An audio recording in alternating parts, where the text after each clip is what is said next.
Normal delivery করানোর ইচ্ছা থাকে এবং গর্ভাবস্থায় আপনি তার জন্য চেষ্টা না করেন, তবে বর্তমান সময়ে নর্মাল ডেলিভারি করানোর ব্যাপারটা অনেকটাই কঠিন। খুব কম সংখ্যক মানুষেরই আজকাল স্বাভাবিকভাবে নর্মাল ডেলিভারি হয়। তাই যদি কোনো মা চান যে তার নর্মাল ডেলিভারি হোক, তবে অবশ্যই কিছু কাজ তাকে করতে হবে। নর্মাল ডেলিভারিতে সাহায্যকারী কিছু খাবার রয়েছে। আজকে আমরা 3টি খাবার সম্পর্কে আপনাদেরকে জানাবো এবং সেগুলো খাওয়ার নিয়ম সম্পর্কেও আপনাদেরকে জানাবো। আপনি আজকে গর্ভাবস্থার যত মাসে বা যত সপ্তাহেই থেকে থাকুন না কেন, আপনি এই নিয়মে খাবারগুলো আজ থেকেই খাওয়া শুরু করে দিন, গ্রহণ করা শুরু করে দিন। নর্মাল ডেলিভারি আপনার হবেই। কোন সেই 3টি খাবার, কিভাবে খাবেন, নর্মাল ডেলিভারির জন্য কোন কোন কাজগুলো করবেন জানতে সম্পূর্ণ ভিডিওটি দেখার অনুরোধ থাকবে।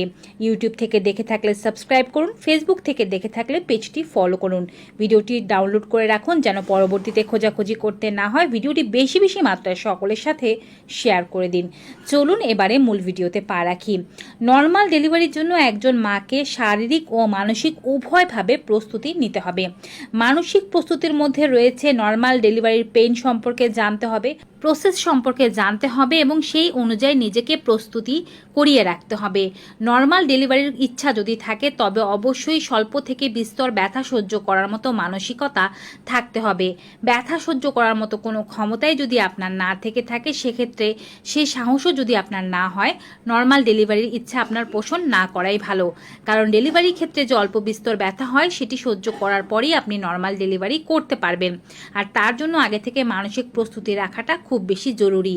যদিও আমরা সবসময় আপনাদেরকে বলে থাকি নর্মাল ডেলিভারির ব্যথা সহ্য করাটা যতটা কঠিন মনে হয় ততটা কঠিন না। আপনি চাইলে সময়ের সাথে সাথে এই ব্যথাকে সহ্য করে খুব স্বাভাবিকভাবে একটি বাচ্চাকে প্রসব করতে পারবেন। শারীরিক প্রস্তুতির মধ্যে আসি। শরীরে যদি কারো কোনো সমস্যা থেকে থাকে, সেক্ষেত্রে কিন্তু ডক্টর আগে থেকেই জানিয়ে দেন তাদের নর্মাল ডেলিভারি হবে না।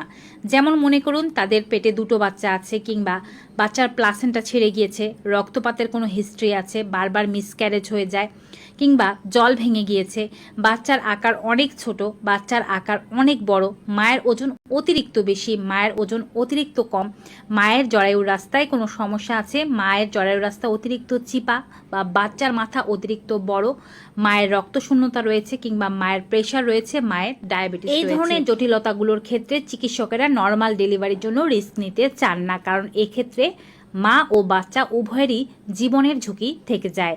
সেক্ষেত্রে সিজার করানোর সিদ্ধান্ত ছাড়া আসলে তেমন কোনো উপায় থাকে না। আবার পেটের ভেতরে বাচ্চার পজিশন যদি ঠিক না থাকে, অর্থাৎ সেফালিক পজিশনে না থেকে থাকে, সেক্ষেত্রেও কিন্তু নর্মাল ডেলিভারি করানো সম্ভব হয় না। যদি আপনার এই সমস্যাগুলো না থেকে থাকে, তবে আপনি নর্মাল ডেলিভারির জন্য মানসিক প্রস্তুতি নিয়ে রাখতে পারেন।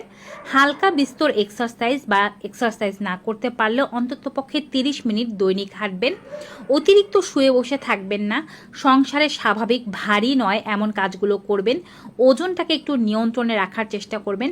ভালো পুষ্টিকর খাবার খাবেন। নিয়মিত ভিটামিনের যে ওষুধগুলো আপনাকে দেয়া হয়েছে তা খাবেন। বাচ্চার নড়াচড়া ঠিকঠাকভাবে হচ্ছে কিনা তা খেয়াল রাখবেন।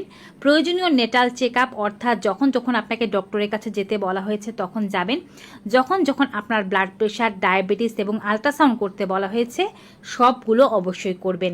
এতে করে নর্মাল ডেলিভারি যে হবে সে ব্যাপারটি নিশ্চিত থাকা যাবে। এবারে বলছি খাবার খাদ্য নিয়ে আমরা অনেক ভিডিওতে আলোচনা করেছি। কিভাবে পরিপূর্ণ একটি ডায়েট চার্ট মেনটেন করতে হবে তাও বলেছি। স্বাভাবিকভাবে আপনি যা খান তার চেয়ে একটু পরিমাণে বেশি খেতে পারেন। অনেক বেশি খাওয়ার দরকার নেই। ভাত বেশি খেলেই যে বাচ্চা ভালো থাকবে তেমন নয়। শর্করা জাতীয় খাবার কমিয়ে আমিষের পরিমাণ বাড়িয়ে দিতে পারেন। মাছ মাংস বেশি করে খেতে পারেন। দৈনিক 2টো করে ডিম, 1 গ্লাস দুধ, 1 মুঠো বাদাম, এগুলো আপনার পুষ্টির চাহিদা পূরণ করার জন্য যথেষ্ট। নিয়মিত 1 বাটি দই বা সপ্তাহে 2 দিন 1 বাটি করে দই, পাশাপাশি ঘন ডাল, এগুলো আপনার স্বাস্থ্যের জন্য উপকারী। তবে যে 3টি খাবার খাদ্য তালিকায় রাখতে হবে তার মধ্যে একটি খাবার হচ্ছে খেজুর।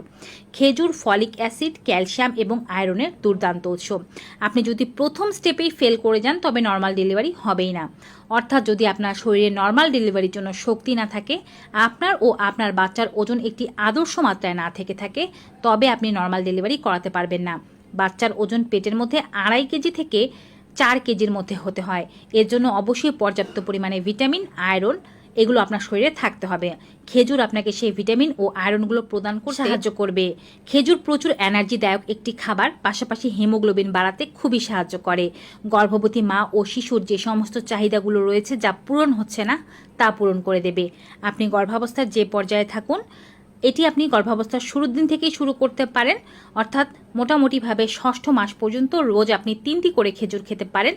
7ম মাস থেকে 9ম মাসের মধ্যে থাকলে রোজ 6টি করে খেজুর খাবেন। কিন্তু যদি আপনার ডায়াবেটিস থেকে থাকে সেক্ষেত্রে আপনি এই ধরনের পাকা খেজুর খাবেন না, আপনি শুকনো খুরমা খেজুর খেতে পারেন। সেটিও জলে ভিজিয়ে খেতে হবে, সারা রাত জলে ভিজিয়ে রেখে সকালবেলা ঘুম থেকে ওঠার পরে জলটি ফেলে দিয়ে শুধুমাত্র খুরমা খেজুর খেতে হবে, 2টো চিবিয়ে খেতে হবে, 2টোর বেশি খাওয়া যাবে না। দ্বিতীয় যে খাবারটি আপনাকে নর্মাল ডেলিভারিতে প্রচুর সাহায্য করবে, আপনার ও আপনার বাচ্চার ওজনকে সঠিক মাত্রায় আনবে এবং ক্যালসিয়ামের অভাব দূর করবে, বাচ্চার হাড় ও দাঁত গঠন করবে ও মজবুত করবে। এর জন্য আপনাকে অবশ্যই নিয়মিত 1 গ্লাস কুসুম গরম দুধের মধ্যে 1 চা চামচ পরিমাণে খাঁটি গাওয়া ঘি মিশিয়ে খেতে হবে। কিন্তু যদি আপনি হাই প্রেশারের রোগী হয়ে থাকেন, হাই কোলেস্টেরলের রোগী, হার্টের কোনো সমস্যা থেকে থাকে, দুধ খাওয়া আপনার জন্য বারণ থেকে থাকে, অর্থাৎ ল্যাকটোজ ইনটলারেন্স আপনার মাঝে থেকে থাকে, সেক্ষেত্রে আপনি এটি খেতে পারবেন না। যাদের এই জাতীয় কোনো সমস্যা নেই তারা দুধ ও ঘি অবশ্যই 7ম মাস থেকে 9ম মাস পর্যন্ত নিয়মিত খাবেন। যদি 7ম মাস থেকেও খেতে না পারেন তবে গর্ভাবস্থার শেষ মাস অর্থাৎ 9ম মাসে অবশ্যই খাবেন। প্রাচীন ধারণা থেকে উঠে এসেছে গর্ভাবস্থার শেষ মাসে যদি কোনো মা দুধ ও ঘি খান তবে তার জরায়ু অনেক শক্তিশালী হয়, জরায়ু পিচ্ছিল হয় এবং বাচ্চা বেরিয়ে আসতে সুবিধা হয়। নর্মাল ডেলিভারির জন্য যে শক্তি মায়ের প্রয়োজন, যে প্রেশার মায়ের দেওয়া দরকার তা তিনি পেতে পারেন দুধ ও ঘিয়ের সাহায্যে। যদি ঘি খাওয়া সম্ভব না হয় সেক্ষেত্রে আপনি চেষ্টা করবেন অন্ততপক্ষে 1 গ্লাস করে ফুল ক্রিম মিল্ক খেতে। তৃতীয় এবং সর্বশেষ যে খাবারটি খাওয়ার জন্য আমরা আপনাদেরকে অনুরোধ করব, যদি আপনার নর্মাল ডেলিভারি করানোর ইচ্ছা থেকে থাকে, সেটি হচ্ছে পাকা কলা। দেশীয় পাকা কলা খেলে ভালো হয়। আপনি গর্ভাবস্থার শুরুর দিন থেকেই যে আপনাকে 2টো করে ফল নিয়মিত খেতে হবে, তার মধ্যে একটি ফল কলা রাখতে পারেন। ছোট সাইজের কলা হলে 3টি, অর্থাৎ একেবারে ছোট ছোট সাইজের কলা হলে 3টি, মাঝারি সাইজের কলা হলে 2টি, বড় সাইজের বা মোটা ধরনের কলা হলে 1টি। নিয়মিত অবশ্যই কলা খাবেন।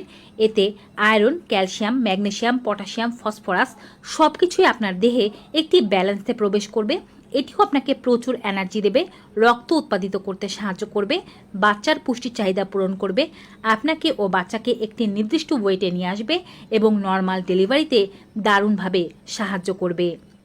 নিয়মিত একটি পাকা কলা খাওয়া গর্ভবতী মহিলাদেরকে হাই প্রেশারের সমস্যা থেকেও দূরে রাখতে সাহায্য করে থাকে। তাই যাদের হাই প্রেশারের সমস্যা আছে তারা কলা খাবেন। কিন্তু যদি কারোর ডায়াবেটিসের সমস্যা থেকে থাকে সেক্ষেত্রে তারা দিনে যে কোনো একটি ফলই খেতে পারেন। যদি একটি কলা খেয়ে ফেলেন অন্য কোনো ফল কিন্তু খেতে পারবেন না, বা চিকিৎসকের পরামর্শ নিয়ে কি খাবেন কি খাবেন না ডায়াবেটিস রোগীরা তা একটু নির্ধারণ করে নেবেন। তো ভিউয়ার্স, আজকের এই ভিডিওটি কেমন লাগলো কমেন্ট বক্সে জানাতে ভুলবেন না। ভিডিওটি